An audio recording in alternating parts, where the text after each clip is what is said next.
Assalamualaikum warahmatullahi wabarakatuh. Bismillahirrahmanirrahim. Allahumma salli ala Sayyidina Muhammad wa ala alihi wa sahbihi ajma'in. Hadirin saudaraku sekalian yang dimuliakan oleh Allah Subhanahu wa taala.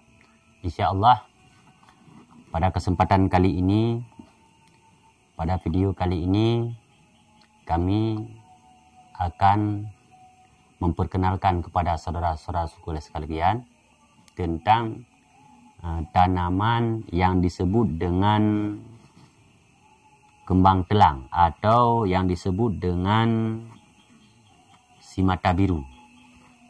Inilah tanaman atau tumbuh-tumbuhan yang kami sebut dengan si mata biru. Ini dia.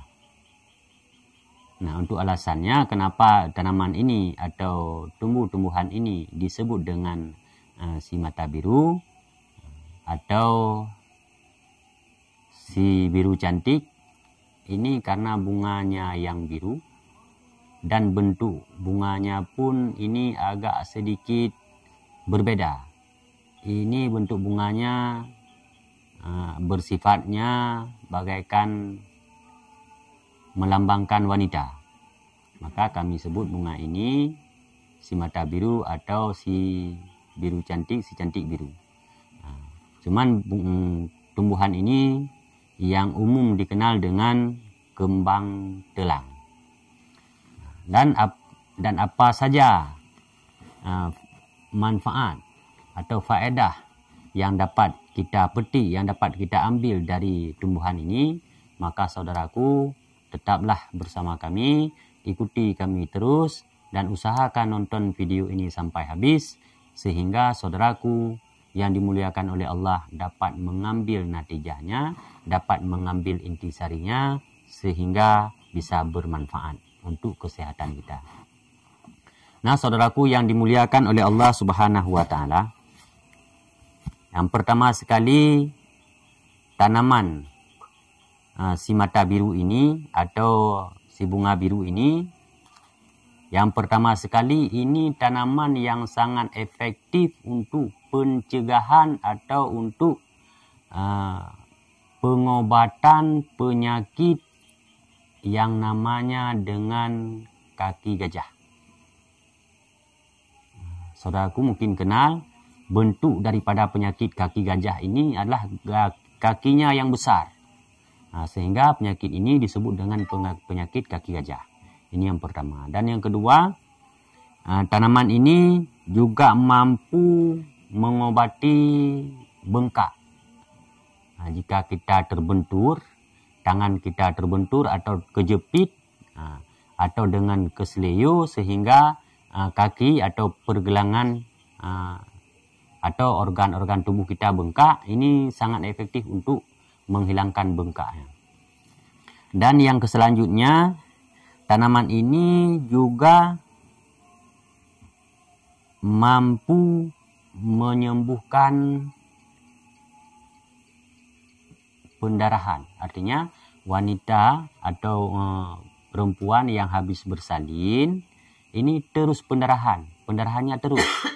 Dan kalau pendarahan terus ini bisa kita atasi dengan tumbuh-tumbuhan ini. Bisa kita atasi dengan yang namanya kembang telang atau si bunga biru atau si mata biru ini. Dan yang selanjutnya, tumbuh-tumbuhan ini juga mampu mengobati penyakit migrain.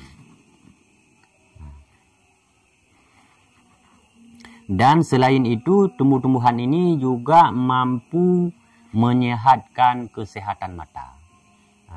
Terkadang mata kita yang buram, ini juga sangat efektif tanaman ini untuk pengobatannya. Ini juga bisa membuat mata gadis kecil menjadi warna biru. Ini juga bisa dengan tanaman bunga ini. Lalu bagaimana caranya?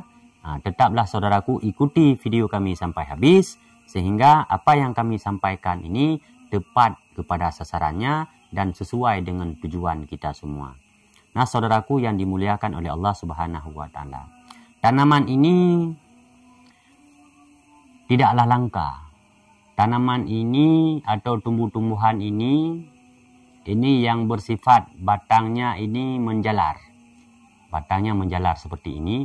Ini biasanya tumbuhnya ini di pagar-pagar. Kalau untuk di Aceh sendiri ini belum langka.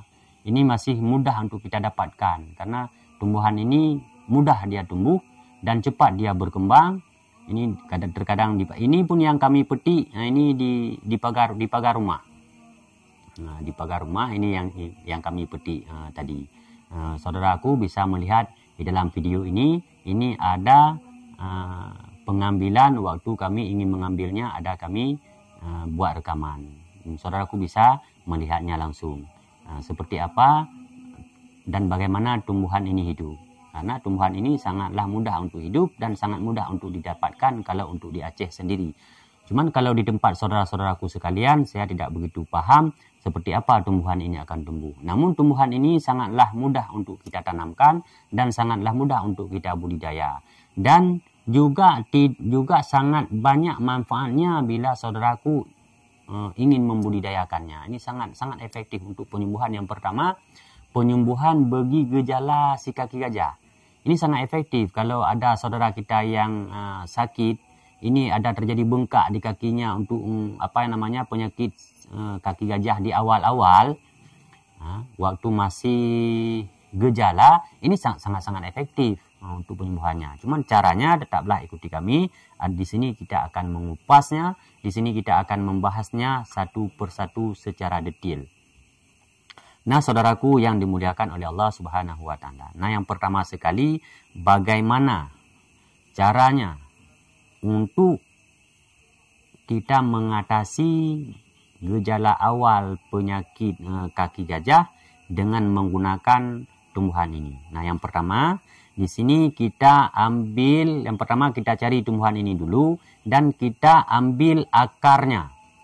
Nah, jadi tumbuhan ini kebetulan tadi kami tidak mencabut akarnya. Ini kita ambil akarnya, akar tumbuhan ini.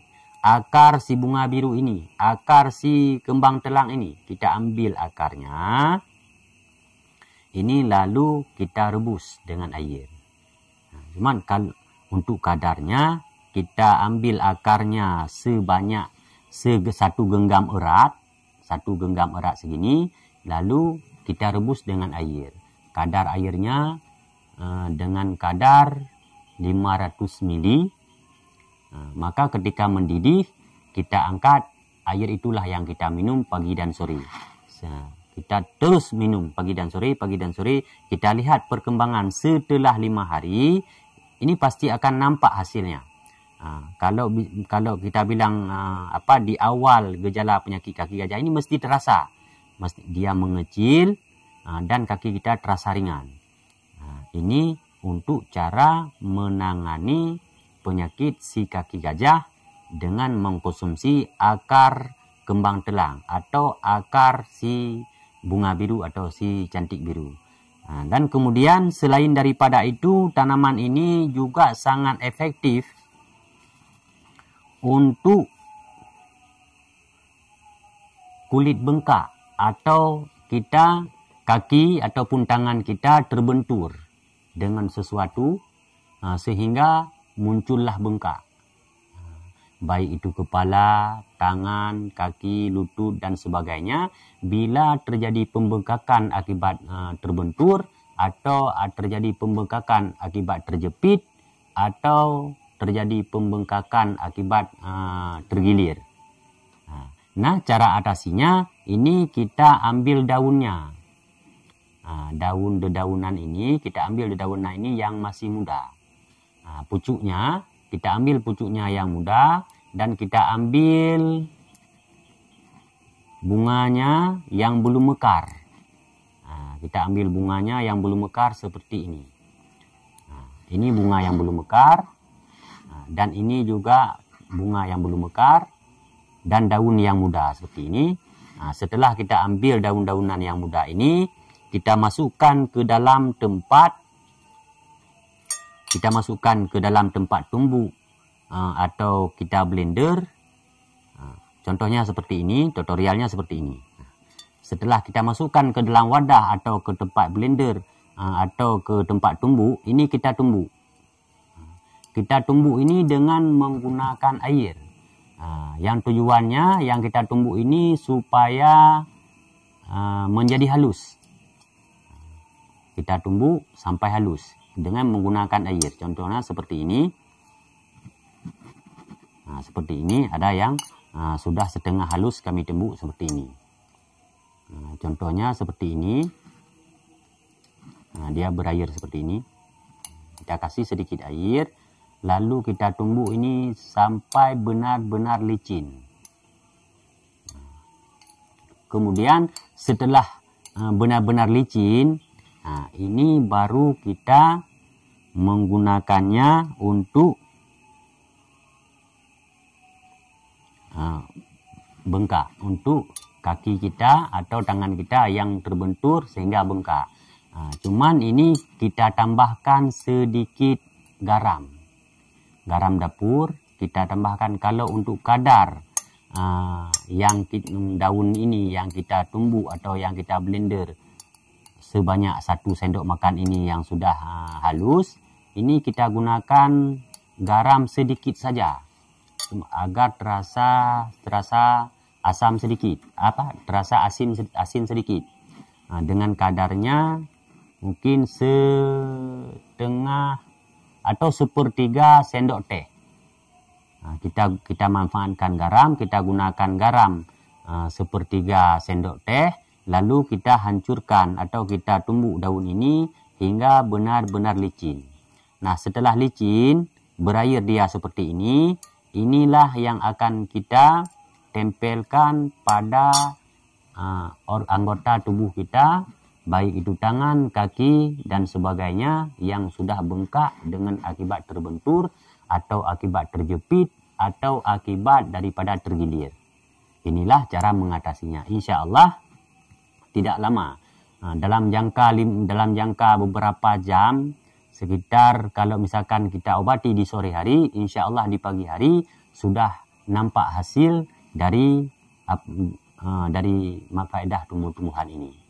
Ini untuk mengobati penyakit atau permasalahan bengkak pada anggota badan. Dan selain itu, tanaman ini, tumbuh-tumbuhan ini juga bisa mengatasi yang namanya penyakit migrain atau sakit kepala sebelah. Bagaimana caranya? Nah, untuk mengatasi penyakit migrain atau sakit kepala sebelah ini dengan cara mengambil 2 lembar atau 3 lembar.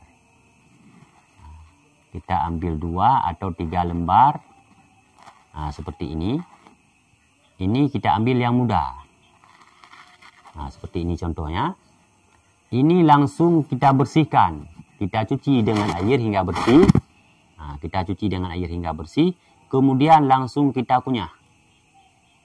Langsung kita mengunyahnya. Langsung kita kunyah.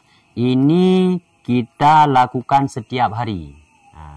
Insya Allah kalau kita kunyah pertama, ini pasti 1 jam kemudian migrain, sakit kepala kita terasa berkurang. Nah, besoknya kita kunyah lagi.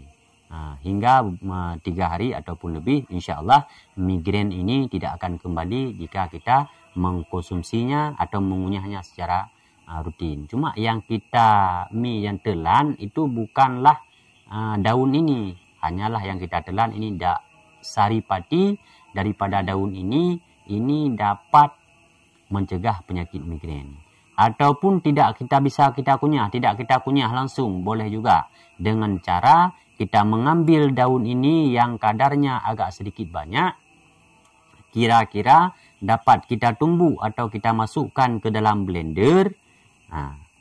Nah, saripati yang setelah kita blender dengan halus, kita ambil saripatinya, ini kita minum. Saripatinya kita minum untuk mencegah atau untuk mengobati migrain. Cara minumnya, kita ambil saripati yang sudah kita blender 1 sendok teh, bukan sendok makan, tapi 1 sendok teh. Ini kita masukkan ke dalam gelas. Setelah itu kita ambil air hangat, kita tuangkan air hangat setengah gelas. Jadi saripati 1 sendok teh, kemudian air hangat setengah gelas, ini langsung kita minum. Ini untuk pengobatan penyakit migrain atau sakit kepala sebelah. Ini faedah daripada tumbuhan yang namanya dengan kembang telang ini, atau yang disebut dengan si mata biru atau si bunga biru. Nah, selain itu, saudaraku yang dimuliakan oleh Allah, tanaman ini juga sangat berfaedah untuk mengobati penyakit mata yang terasa kabur. Mata kita yang agak buram, ini juga sangat bagus. Caranya, kita mengambil air putih.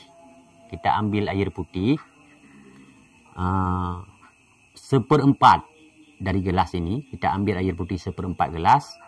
Lalu kita petik bunga kembang telang. Kita petik 5 atau 3 atau 5. Seperti ini. Kita petik 3 bunga. Lalu kita rendamkan ke dalam air. Setelah kita rendam, kita tunggu 30 menit. Setelah 30 menit, ini airnya kita tetes ke dalam mata.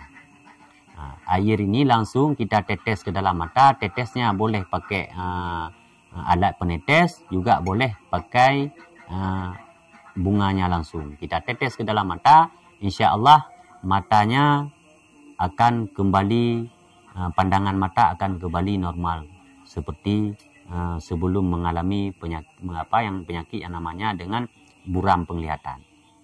Ini cara mengobati penyakit yang mata buram dengan menggunakan bunga hijau ini. Namun air rendaman bunga ini kalau lama kita rendam, dia airnya akan berubah menjadi warna bunga.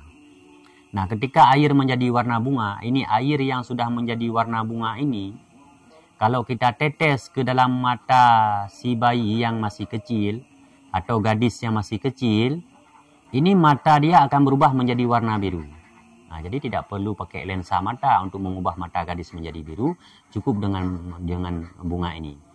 Dan birunya pun permanen dan tidak ada terjadi efek samping apapun. Karena bunga ini sangat efektif untuk pengobatan, juga sangat efektif untuk menerangkan cahaya mata. Nah, selain daripada itu, bunga kembang telang ini juga sangat efektif untuk menjaga kandungan ibu hamil. Jadi wanita-wanita yang atau para ibu yang sering lemah kandungan. Jadi terkadang lemah kandungan sering keguguran. Ini bunga ini sangat efektif untuk mencegah keguguran atau untuk menguatkan kandungan ibu hamil. Ini biasanya kita konsumsi ketika kita masih atau ibu-ibu masih hamil muda. Caranya, bunga ini kita ambil bunga kembang telang ini, lalu kita jemur. Kita jemur hingga kering, lalu bunga kembang telang ini kita jadikan bubuk. Kita jadikan bubuk. Setelah kita jadikan bubuk, bubuknya yang sudah kita saring, dengan kain atau dengan menggunakan alat penyaringan, sehingga sudah bubuknya benar-benar menjadi halus, ini kita meminumnya dengan air hangat serta menambah madu. Caranya, yang pertama bunga yang sudah kita jemur hingga kering, kemudian kita jadikan bubuk, kemudian kita ambil 1 sendok teh bubuk dari bunga kembang telang.